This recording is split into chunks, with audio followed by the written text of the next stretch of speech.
60 की दिहाई में पाकिस्तान में तरबेला और मंगला डैम की सूरत में दुनिया में मिट्टी का सबसे बड़ा और कंक्रीट का दूसरा डैम बना। इन्हीं मंसूबों की बदौलत सन 2000 तक सिस्टम में 3000 मेगावाट सरप्लस बिजली मौजूद थी। ताहम पाकिस्तान की बड़ी आबादी को बिजली की सहूलत फराहम करना भी बाकी था। जरूरत तो ये थी कि मुल्क की बाकी आबादी और मुस्तकबिल की जरूरियात के पेश नजर बिजली के नए प्रोजेक्ट्स लगाने की मंसूबाबंदी की जाती, लेकिन बाद के अदवार में ये पेशबंदी कहीं नजर नहीं आती। उन्हीं दिनों सियासी बुनियादों पर बिजली की फराहमी ने मुस्तकबिल के बहरान की पेशबंदी शुरू कर दी। अरकान असम्बली वोटों के हसूल के लिए बगैर किसी मंसूबाबंदी के बिजली नीलाम करते रहे, लेकिन किसी को नए मंसूबे शुरू करने का ख्याल तक न आया। खंभों की कतारें बढ़ती रहीं और बिजली कम होती गई। अर्ली 90s में पीपल्स पार्टी की हुकूमत थी, उस वक्त furnace oil based power plants लगाए गए और ये कहा गया कि पाकिस्तान को जो ज़रूरत पड़ेगी तो हम आपको फर्नेस ऑयल के ज़रिए बिजली देंगे। ये वही फर्नेस ऑयल है जो बाद में महंगा होता चला गया और उसकी वजह से आपका टैरिफ यहाँ तक पहुँचा है, along with imported coal, imported LNG। एक तो ये बात आपको बता दूँ कि ये इसलिए लाए थे कि उस वक्त जो बिजली कमी थी वो दूर हो, लेकिन फर्नेस ऑयल बेस्ड ले आए। ये हाइडल, विंड, सोलर, बायोमास वगैरह पर नहीं इन्होंने बनाई। पाकिस्तान में इस वक्त जो है रिक्वायरमेंट मैं आपको बताऊं 7 से 8 हज़ार की सिर्फ रिक्वायरमेंट होती है सर्दियों में मेगावाट्स की। गर्मियों में बढ़कर वो 22,000 मेगावाट्स तक चली जाती है। इससे ऊपर आपका ग्रिड ही नहीं ले सकता। तो जब सर्दियों में 7-8 हज़ार और गर्मियों में 22,000 की रिक्वायरमेंट है, तो पाकिस्तान में नेपरा ने क्यों जनरेशन लाइसेंस इशू किए? 50,000 मेगावाट के करीब इस वक्त पावर प्लांट्स लगा दिए गए हैं कैपेसिटी के।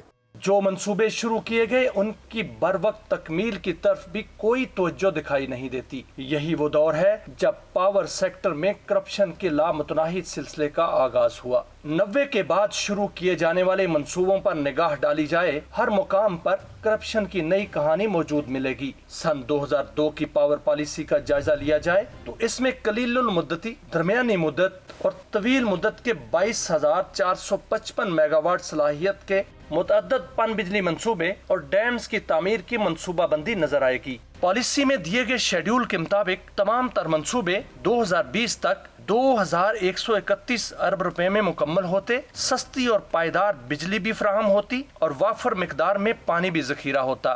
जब हमने 1994 में ये पॉलिसी बनाई, आपको पता है इसको सबसे ज़्यादा डिवाइड किन लोगों ने किया था? वर्ल्ड बैंक हो गया, IMF हो गया, इन्होंने किया था, जो आज हमें फिर लेक्चर दे रहे हैं एनर्जी पे बाय द वे।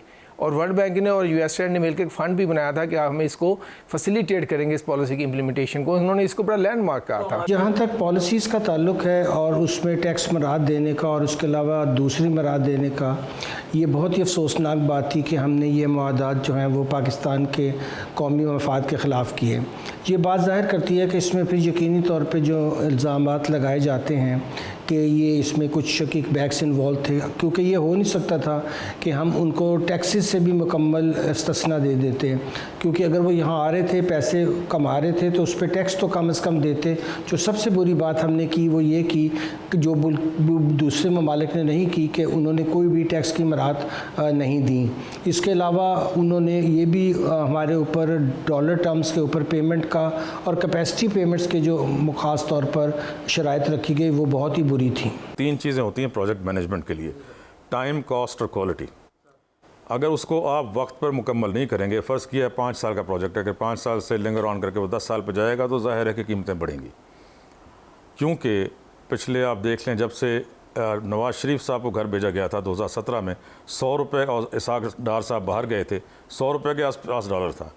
उसको जैसे ही मिफ्ता इस्माइल साहब आए, वैसे तो बड़े TV पर आकर मुहब्बे वतनी की बातें करते हैं, इन्होंने सबसे पहले रुपया को गिराया, ठीक है, 135 पर ले गए। उसके बाद इमरान खान साहब लेकर आए IMF के एक आदमी को छुट्टी दिलाकर, उसने उसे गिरा के 190 तक ले गया। किस तरह पाकिस्तानी रुपये को गिरा रहे हैं। उसके बाद एक और हुकूमत आती है आपकी कोalition, वो उसको 330 तक ले गई।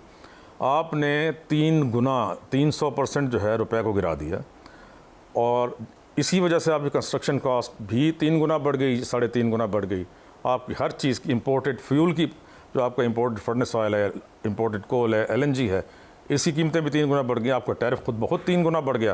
पहले ही बहुत हाई टैरिफ्स दिए गए थे, वो भी 3-3 गुना बढ़ गए जो अवाम ने देना था। लेकिन IPPs माफिया ने पन बिजली और डैमों के मंसूबे को ताखीर का शिकार किया। मुबैना तौर पर अरबों रुपए की दिहाड़ियां लगीं, गैर मियारी तामीरात की गईं, कभी रेंटल पावर प्लांट्स, कभी LNG और कभी IPPs को बिजली की लोड शेडिंग के खात्मे का जवाब बनाकर पेश किया गया। जिस वक्त पाकिस्तान बहुत ज़्यादा तवानाई के बहरान का शिकार था और 18-18 घंटे बिजली कई इलाकों में बंद रहती थी, सनतें बुरी तरह मुतासर थी, तो जाहिर है कि उस वक्त कोई ना कोई उसका हल तो निकालना ही था, क्योंकि बहरान बहुत शदीद था।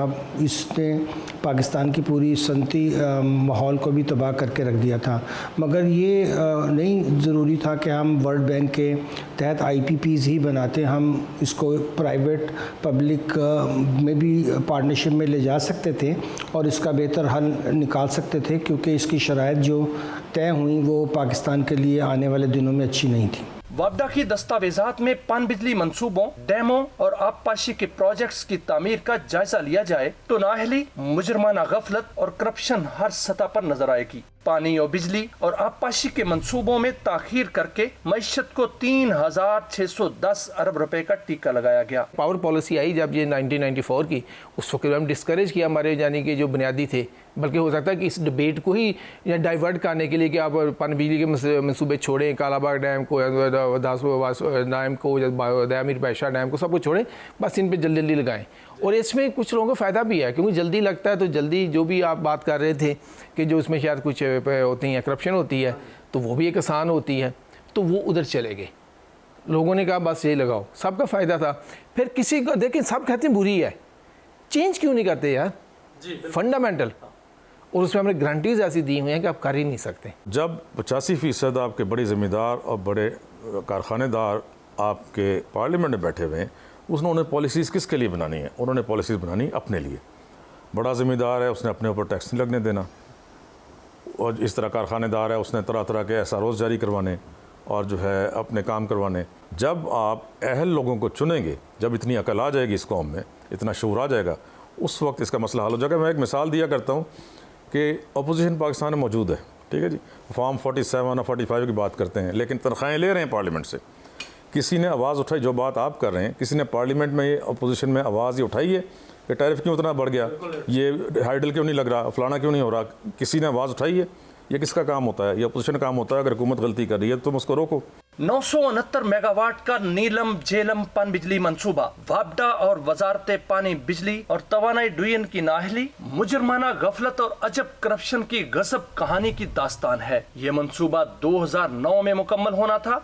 नीलम झेलम मंसूबे का इब्तदाई तखमीना 84 अरब रुपए था, लेकिन मुबैना करप्शन और बेकायदगियों की वजह से ये प्रोजेक्ट्स 500 अरब रुपए की मालियत में 2018 में मुकम्मल हुआ। जुलाई 2022 में मंसूबे की तामीर में होने वाली करप्शन की कलई उस वक्त खुली जब नीलम झेलम पन बिजली मंसूबे की एक सुरंग गिर गई। वजीर आजम ने इंक्वायरी का हुक्म दिया, इंक्वायरी हुई, बेकायदगियां साबित हुई, लेकिन करप्ट अनासर कौन थे कौम को मालूम नहीं हो सका। हालांकि नीलम झेलम की तामीर में कौम ने 8 बरस 10 पैसे फी यूनिट के हिसाब से 58 अरब रुपए के लगभग अदा किए।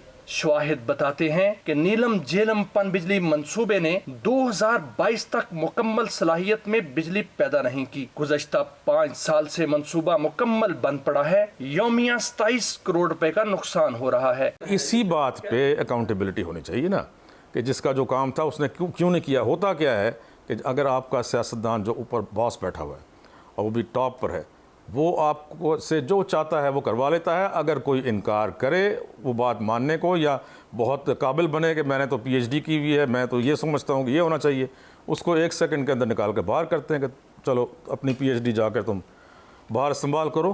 तो तुम जो है, जो उनकी बात मानते हैं उन लोगों से उनको रखा जाता है, उनको बहुत ज़्यादा तनख्वाहें दी जाती हैं, उनको मुराद दी जाती हैं, और वो फिर मुल्क का बेड़ा गर्क करते हैं, अवाम का बेड़ा गर्क करते हैं। कोई अकाउंटेबिलिटी नहीं है, कोई जो है ऑडिट्स नहीं होते। अगर होते हैं तो जब आपके हुक्मरान ही ऊपर बैठे हुए, अगर वो जो है जिस तरह चाहेंगे उस तरह का ऑडिट होता है, वो जिस तरह चाहते हैं इस तरह की फिर वो जो है अप्रूवल्स होती हैं। लेकिन इसमें नाअहली इन डिपार्टमेंट्स के तमाम अफराद की है, دیکھیں اگر کوئی ان سے زبردستی کام کرواتا ہے تو کون ان کو روکتا ہے کہ استعفیٰ دے کر الگ ہو جائے؟ 72 میگا واٹ کا خان خوار پن بجلی منصوبہ 5 ارب کی مالیت میں 2005 میں مکمل ہونا تھا. 2010 میں 5 سال کی تاخیر میں 10 ارب روپے میں مکمل ہوا، لیکن غیر معیاری مشینری کی وجہ سے مطلوبہ نتائج حاصل نہیں ہو سکے. 130 میگا واٹ کا دبیر خوارڈ 9 ارب کے بجائے 23 ارب روپے میں مکمل ہوا. یہی حال 96 میگا واٹ کے جناح پن بجلی منصوبے کا بھی ہوا. 128 میگا واٹ خیال خوارڈ منصوبے کی لاگت میں 19 ارب روپے کا اضافہ ہوا. 108 میگا واٹ گولن گول ہائیڈرو پروجیکٹ کی لاگت میں 31 ارب روپے. 121 میگا واٹ صلاحیت کے الائی خوارڈ پن بجلی منصوبے کی لاگت میں 7 ارب روپے کا اضافہ ہوا اور 130 میگا واٹ دبیر خوارڈ پن بجلی منصوبے کی لاگت میں 14 ارب روپے کا اضافہ ہوا. 4500 میگا واٹ کے دیامر باشا ڈیم کا افتتاح 3 مرتبہ کیا گیا. اگر یہ منصوبہ شیڈول کے مطابق تعمیر ہوتا تو 890 ارب روپے کی لاگت آتی. ملک کو گزشتہ 5 برس سے 4500 میگا واٹ سستی اور پائیدار بجلی ملتی اور 60 لاکھ ایکڑ فٹ پانی بھی ذخیرہ ہوتا. لیکن حکومتوں کو I P Ps, rental power plants اور ایل این جی سے پیار تھا. یہی وجہ ہے کہ دیامر باشا ڈیم کی لاگت بڑھ کر 2077 ارب روپے ہو چکی ہے اور یہ منصوبہ 2032 میں مکمل ہونے کا دعویٰ کیا جا رہا ہے. دریائے سوات پر تعمیر کیے جانے والے محمد ڈیم کی لاگت 309 ارب روپے سے بڑھ کر 666 ارب روپے ہو گئی. منگلا اپریزنگ منصوبہ 62 ارب روپے کی بجائے 102 ارب روپے میں مکمل ہوا. گومل زیم ڈیم کی لاگت میں 13 ارب روپے کا اضافہ ہوا. ستپارا ڈیم کی لاگت میں 3 ارب روپے اور دروٹ ڈیم کی لاگت 7 ارب روپے بڑھ گئی. کچی کنال کی لاگت میں 49 ارب روپے، رینی کنال کی تعمیری لاگت میں 2 ارب روپے اور گریٹر کراچی بلک واٹر سپلائی اسکیم کی لاگت میں 101 ارب روپے کا اضافہ ہوا. نائگج ڈیم کی تعمیری لاگت میں 12 ارب اور lower Indus right bank irrigation and drainage project کی لاگت 27 ارب روپے بڑھ گئی.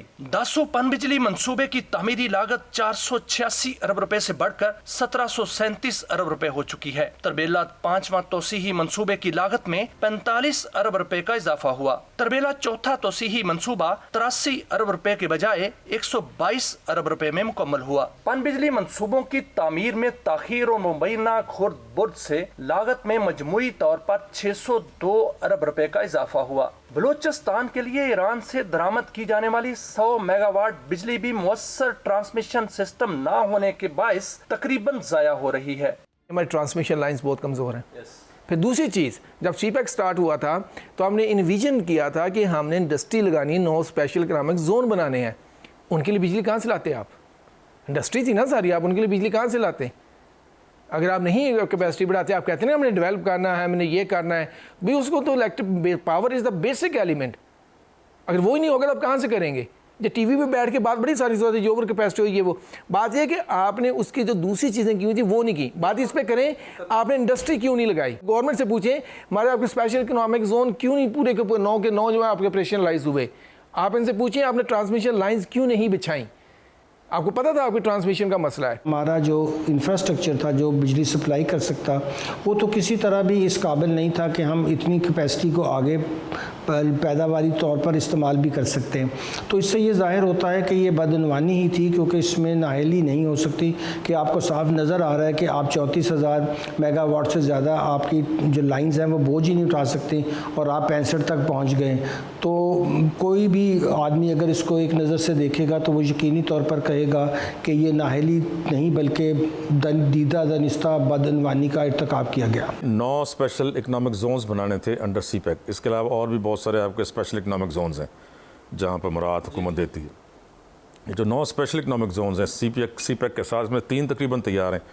آپ کیوں نہیں وار فوٹنگ پر ان پہ چائنیز اور دوسری انڈسٹری لے کر آتے دوسرے ملکوں سے؟ تو ایک فوری طور پہ وار فوٹنگ پہ کام ہونا چاہیے. فوج کا ایک ادارہ ہونا چاہیے جو کہ سی پیک ریلیٹڈ اکنامک زونز جو ہیں ان میں فوری طور پہ اسپیشل اکنامک زونز SEZs انہیں کہتے ہیں، ان میں فوراً تمام بجلی، گیس، پانی، سیوریج جو ان کو سڑکیں چاہیے فوری طور پہ کمپلیٹ کرے اور تاکہ اور شفٹ کروائے چائنا سے انڈسٹری کو، سنکیانگ سے اور دوسرے پروونسز سے. وہ یہاں شفٹ ہوگی، آپ کے لاکھوں لوگوں کو روزگار ملے گا. यहाँ से जो एक्सपोर्ट होगी उसका भी आपको टैक्सेस मिलेंगे। बिजली आप उनको सस्ती करके दें, वो दिन रात काम करेंगे 24 घंटे, उनको अगर आप बिजली नहीं देंगे सस्ती तो आपकी ये कैपेसिटी पेमेंट्स नहीं होंगी। हो सकती है अगर ये सारी इस्तेमाल हो। महंगी बिजली की जानिब पहला कदम 1994 में बढ़ाया गया, जब सस्ती बिजली की पैदावार बढ़ाने के बजाय IPPs के जरिए फर्नेस ऑयल से चलने वाले प्रोजेक्ट्स लगाए गए। ऑयल माफिया पाकिस्तान की सरजमीन पर पंजे गाड़ने में कामयाब हुआ तो बिजली की पैदावारी लागत भी पैसों से निकलकर रुपयों तक जा पहुंची। आलमी मंडी में पेट्रोलियम मसनूआत की कीमतें बुलंद होने लगी तो ये IPPs सफेद हाथी बन गए। बिजली की पैदावार कम होने लगी और अखराजात बढ़ते चले गए। ऐसी सूरत हाल में सर्कुलर डेट परवान चढ़ने लगा। सबसे महंगी बिजली जिसका दारोमदार फॉसिल फ्यूल पे होता है, यानी कि हमें बाहर से पहले खाम तेल इंपोर्ट करना पड़ता और फिर उससे हम बिजली बनाते, इससे बुरी तो कोई पॉलिसी नहीं हो सकती थी। पाकिस्तान को अल्लाह ताला ने कुदरती वसाइल से माला माल रखा है, जिसमें हमारे पास विंड भी थी, हमारे पास सूरज भी था, हमारे पास पानी के भी ज़राए थे। अगर हम इन पे ऊपर तवज्जो देते तो हमारा ज़राअत का मसला भी बहुत हद तक हल होता, हमारी जो माहौलियाती आलूदगी थी उसका भी हमें सामना न करना पड़ता। और सबसे ज़्यादा पाकिस्तान को जो डॉलर टर्म्स के ऊपर ये खाम तेल मंगवाना पड़ता, और जाहिर है कि ये उसने हमारे लिए बहुत बड़ा सर्कुलर डेट भी पैदा किया। तो ये तीनों चॉइसेस जो हमने नहीं की और उसकी बजाय IPPs को जो हमने फर्नेस ऑयल की बुनियाद पर और दूसरी खाम तेल की बुनियाद पर और गैस की बुनियाद पर प्लांट्स चलाए, वो बहुत ही हमारे लिए नुकसानदेह साबित हुए। बिजली तो आवाम को जानी है, लेकिन ये पैसा सारा अवाम ने अपनी जेब से निकाल कर और इन IPPs के मालिकान को देना है, और मालिकान आपको पता है कौन है। असल बात यह है, हम अगर थोड़ा पीछे जाएं, कि पाकिस्तान में एक प्लानिंग कमीशन बना हुआ है, वहाँ पे एक एनर्जी विंग है, member energy MP1 highest scale का एक आदमी उसका इंचार्ज होता है। उनका काम है सबसे पहले प्लान करना कि अगले 5 साल में 10, 15, 20, 25 साल में पाकिस्तान में कितनी रिक्वायरमेंट होगी, कितनी बिजली बनानी चाहिए, कितना जो है कैपेसिटी आपको रेस करनी चाहिए। फिर नेपरा का ये काम है, नेपरा तो रेगुलेटर है, नेपरा के पास फिजिबिलिटी स्टडीज़ जाती हैं, उसका ये काम है वो ये देखे कि जनरेशन लाइसेंस इसको इशू करना चाहिए कि नहीं। इस तरह वो भी हियरिंग्स करता है, वो भी जो है तमाम डिपार्टमेंट्स को बुलाता है और उनसे पूछता है। अरबों खरबों रुपए इसमें कमाए जा रहे हैं और कमाए जाते रहेंगे 20-25 साल तक आगे, जब तक के माहदे हैं। और उन माहदों में ऐसी शकें रखी गई हैं कि, और ये नेपरा की तरफ से ज़ाहिर है कि ये टैरिफ दिया जाता है कि अगर जो है आप बिजली बनाएंगे या नहीं बनाएंगे आपको पेमेंट्स होंगी। बिजली की पैदावार में कमी ने लोड शेडिंग का बहरान दिया, जिसने 2008 में संगीन सूरत इख्तियार कर ली। बढ़ती हुई लोड शेडिंग 16 से 22 घंटे तक पहुंच गई, सनतों को ताले लग गए और लाखों मेहनतकश बेरोजगार हो गए। एक मोहतात अंदाजे के मुताबिक लोड शेडिंग के बाइस मईशत को 2008 से 2013 तक 15,000 अरब रुपए का नुकसान पहुंचा, जबकि छोटी और बड़ी सनतों से वाबस्ता 50 लाख हुनरमंद और मजदूर बेरोजगार हुए। तवानाई बहरान का सबसे खौफनाक पहलू ये है कि 40% सरमायाकार मुल्क छोड़ गए।